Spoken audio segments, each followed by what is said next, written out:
പരിശുദ്ധാത്മാവിൻ്റെയും നാമത്തിൽ ആമേൻ. ഈശോ മിശിഹായ്ക്ക് സ്തുതിയായിരിക്കട്ടെ. കരുണയുടെ ജപമാലയുടെ 4-ാം ദിവസമായ ഇന്ന് നമുക്ക് പ്രത്യേകമായി യേശുവിൻ്റെ വചനം ഭയപ്പെടേണ്ട എന്നുള്ള വചനമാണ് 28:10 മത്തായിയുടെ സുവിശേഷം 28:10 പറഞ്ഞിരിക്കുന്നത്. ആ വചനം നമുക്ക് ഹൃദയത്തിൽ സ്വീകരിച്ചുകൊണ്ട് കരുണയുടെ ജപമാല 4-ാം ദിവസത്തിലേക്ക് നമുക്ക് പ്രാർത്ഥിക്കാം. കരുണയുടെ നൊവേനയുടെ 4-ാം ദിവസം നമ്മുടെ നിയോഗങ്ങൾ സമർപ്പിക്കാം. പ്രത്യാശയോടുകൂടി ഭയപ്പെടാതെ ജീവിതത്തിലെ എല്ലാ കാര്യങ്ങളിലും കാരുണ്യവാനായ കർത്താവ് ഈശോയെ അങ്ങനെ ഞാൻ ശരണപ്പെടുന്നു എന്ന് നമുക്ക് പ്രാർത്ഥിച്ചുകൊണ്ടേയിരിക്കാം. 4-ാം ദിവസം ധ്യാനം. അവിശ്വാസികളെയും ഇതുവരെ എന്നെ അറിയാത്തവരെയും ഇന്നെൻ്റെ സമീപേ കൊണ്ടുവരിക. പ്രാർത്ഥന. ഏറ്റവും കരുണയുള്ള ഈശോ, അങ്ങാവുന്നു ലോകം മുഴുവൻ്റെയും വെളിച്ചം. ദയാനിർഭരമായ അങ്ങയുടെ ഹൃദയത്തിൽ അവിശ്വാസികളുടെയും അങ്ങയെ അറിയാത്തവരുടെയും ആത്മാക്കളെ സ്വീകരിക്കണമേ. അങ്ങയുടെ കൃപാകിരണങ്ങൾ അവരെ പ്രകാശിപ്പിക്കുകയും അങ്ങനെ ഞങ്ങളോട് ചേർന്ന് അവരും അങ്ങയുടെ മഹനീയമായ കരുണയെ വാഴ്ത്തുവാനിടയാവുകയും ചെയ്യട്ടെ.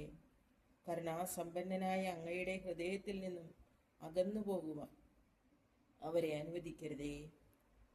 നിത്യനായ പിതാവേ, അങ്ങയിൽ വിശ്വസിക്കാത്തവരും അങ്ങേ അറിയാത്തവരുമെങ്കിലും ഈശോയുടെ ദയ നിറഞ്ഞ ഹൃദയത്തിൽ സ്ഥാനം ലഭിച്ചിരിക്കുന്ന ആത്മാക്കളുടെ മേൽ അങ്ങയുടെ കരുണാകടാക്ഷം ഉണ്ടാകണമേ.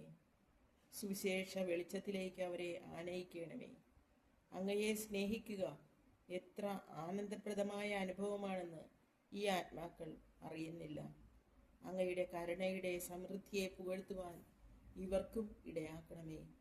എപ്പോഴും എന്നേക്കും ആമേൻ. സ്വർഗസ്ഥനായ ഞങ്ങളുടെ പിതാവേ, അങ്ങയുടെ നാമം പൂജിതമാകണമേ. അങ്ങയുടെ രാജ്യം വരയണമേ.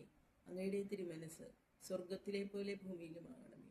അന്നന്ന് വേണ്ട ആഹാരം ഇന്ന് ഞങ്ങൾക്ക് തരയണമേ.